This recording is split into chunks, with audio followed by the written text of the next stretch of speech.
भंडारा जिल्ह्यामध्ये सलग दुसऱ्या दिवशी सुद्धा वादळी वाऱ्यासह अवकाळी पावसानं दमदार हजेरी लावली। हवामान विभागानं 3 दिवस पावसाचा अंदाज वर्तवला। रात्रभर जिल्ह्यामध्ये सर्वत्र पाऊस बरसला। या पावसाचा फटका रब्बी पिकासह भाजीपाल्याला बसणार आहे। भंडारा जिल्ह्यामध्ये अवकाळीमुळे मका जमीनदोस्त झालाय। वादळी वाऱ्यासह आलेल्या पावसामुळे मका पिकाचं अतोनात नुकसान झाले, त्यामुळे शेतकरी पुरता हवालदिल झालाय। शेतकऱ्याच्या तोंडचा घास हिरावला गेलाय। यवतमाळच्या बाभुळगाव तालुक्यामध्ये अचानक गारपीट झाली। या गारपिटीचा शेती पिकांना तडाखा बसला। गहू, हरभरा, आंबा, मोहोर, भाजीपाल्यांचं प्रचंड नुकसान झालं। दरम्यान महसूल आणि कृषी विभागाच्या अधिकाऱ्यांनी नुकसानग्रस्त शेतशिवाराची पाहणी केली।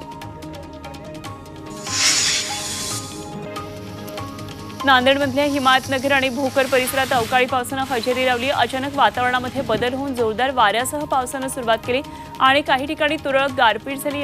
अमृत नोनी आर्थो प्लस ये एक प्रूवन फॉर्मूला है। इसमें मौजूद नोनी फल के गुण और आयुर्वेदिक जड़ी बूटियां शरीर को जरूरी पोषक तत्व देने के साथ साथ हड्डियों और जोड़ों के घिसने, उनमें होने वाले सूजन और दर्द को रोकने में मदद करता है। दर्द मुक्त जीवन के लिए अमृत नोनी आर्थो प्लस। दुष्परिणाम म्हणून कापणीला आलेला गहू, कापूस आणि उन्हाळी ज्वारीचं नुकसान होण्याची शक्यता आहे। वाशिम जिल्ह्यामध्ये हवामानात बदल झाल्यानं पाऊस पडण्याची शक्यता हवामान खात्यानं वर्तवली आहे। ढगाळ वातावरणामुळे हरभरा पिकावर घाटे अळीचा प्रादुर्भाव झालाय। गव्हाच्या उत्पादनामध्ये घट होण्याची शक्यता असल्यानं शेतकरी चिंतेत आहे।